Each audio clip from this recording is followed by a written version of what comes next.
there, Ariana from Crafting Happiness here. In today's tutorial, I'm gonna show you how to make a popcorn garland. And this one is made out of two parts. You have the red berries and then the actual popcorn, and I'll show you the pattern for both. So let's get started.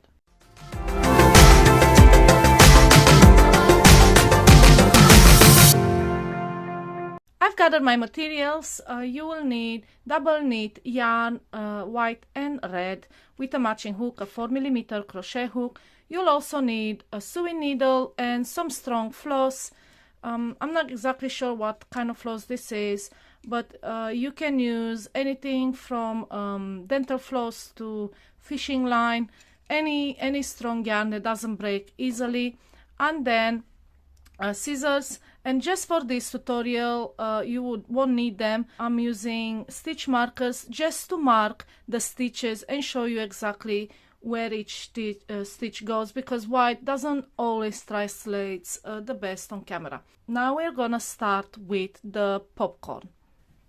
We start with a slip knot and then we chain 6.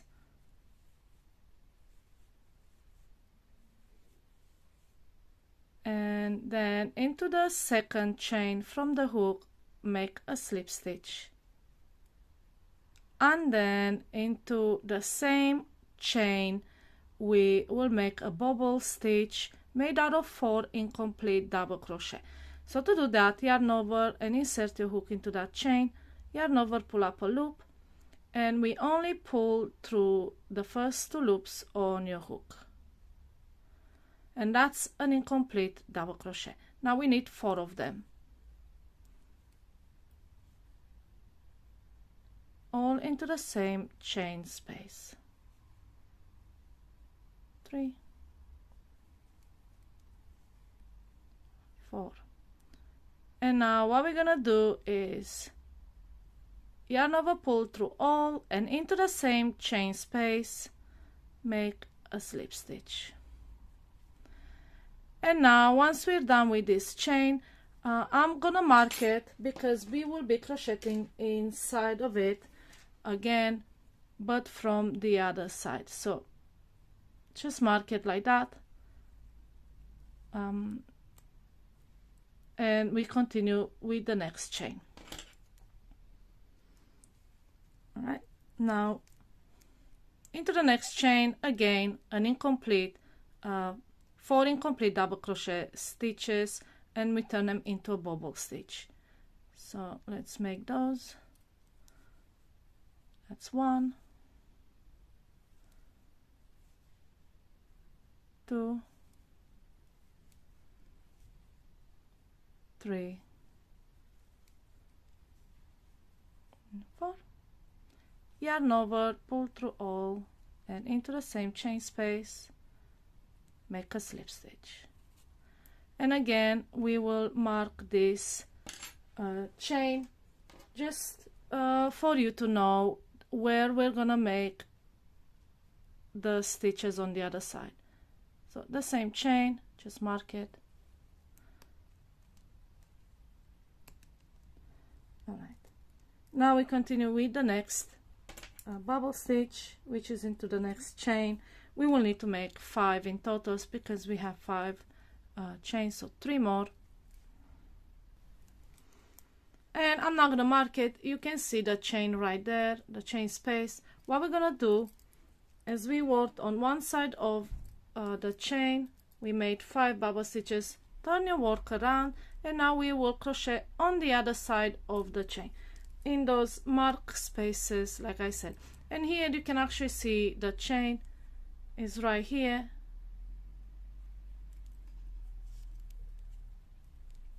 and we make a bubble stitch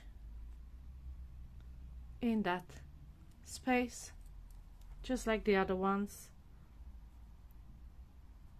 It's a bit tricky, the very first one. Make sure you only do it through the first 2 loops on your hook.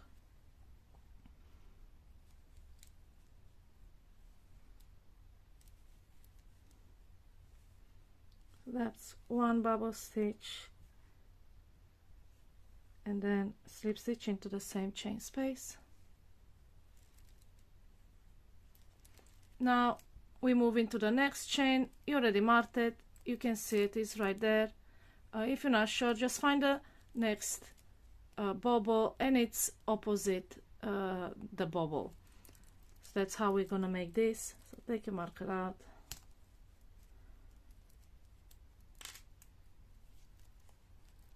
You can see the space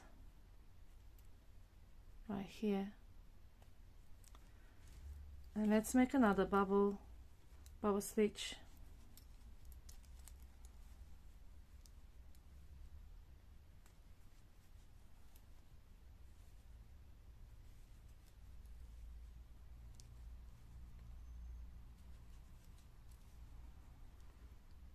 And then slip stitch into the same chain space.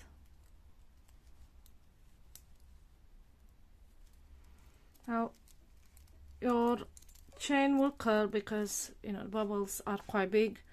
Don't worry about that. It's actually we want it to curl.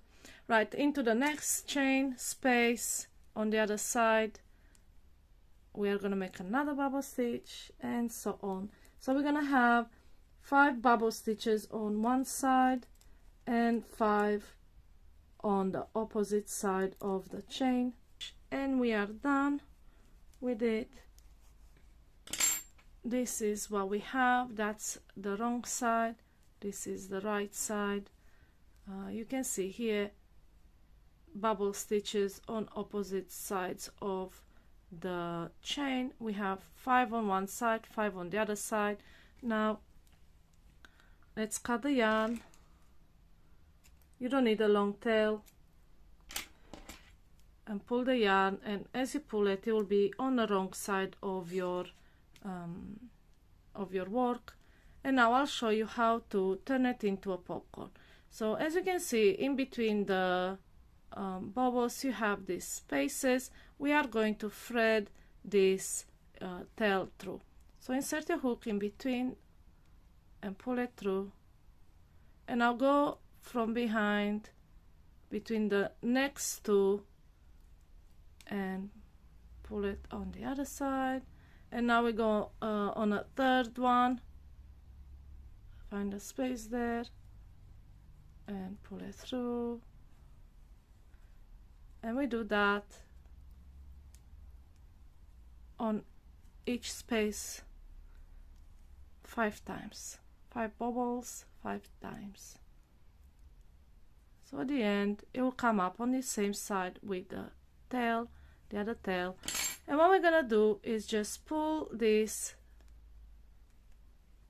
tail until it curls up into a popcorn, as you can see. And now simply use these 2 tails, make a double knot, quite tight, and this is your popcorn. Now you can use a needle. I use my hook, it's easier because it's right there, and just thread this. I'll hide the ends, just pull it slightly in and then cut what's on the outside.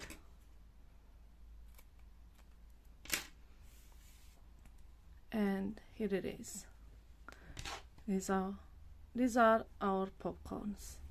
And now I'm gonna show you how to make these red berries. We keep the same hook and we switch to red and start with a slip knot and then chain 1. And now into that chain we will make a bubble stitch made out of 6 incomplete double crochet. So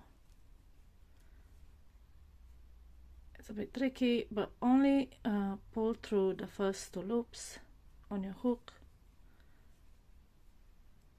So that's 2.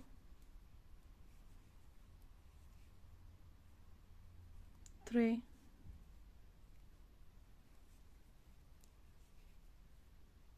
4. 5. And last one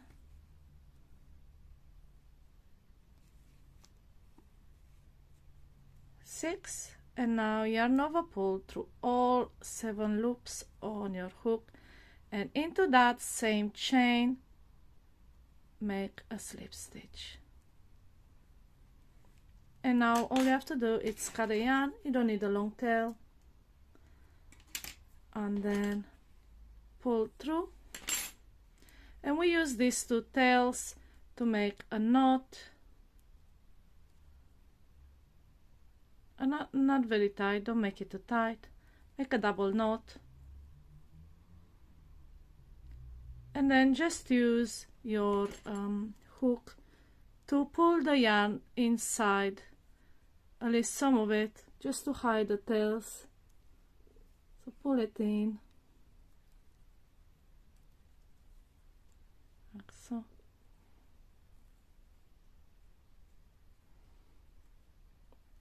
Okay, push it in there inside, don't let it come out, and then the other ends just cut them off. And if you have some tails left, you can just push them through like that. And this is how you make the berry. So now when you make a bunch of popcorns and red berries, you can turn them into a garland like this one. Use the floss and the sewing needle and just thread them through, alternate them, one red berry with a popcorn and so on. And you can make this garland as big as you like. Just make sure you use a strong floss so it won't break. And this is your end result, and these are about 3 centimeters in diameter, about an inch or so. You can make it bigger if you like with a thicker yarn and a bigger hook using this pattern. I made a giant one, but this is a different pattern for another time. But you can make them big like this and decorate wider, bigger spaces. So this is it. I hope you found my tutorial easy to follow. If you have any questions about this pattern, feel free to ask me in the comments below. I will also link in the description the written pattern for this on my blog. Happy crocheting!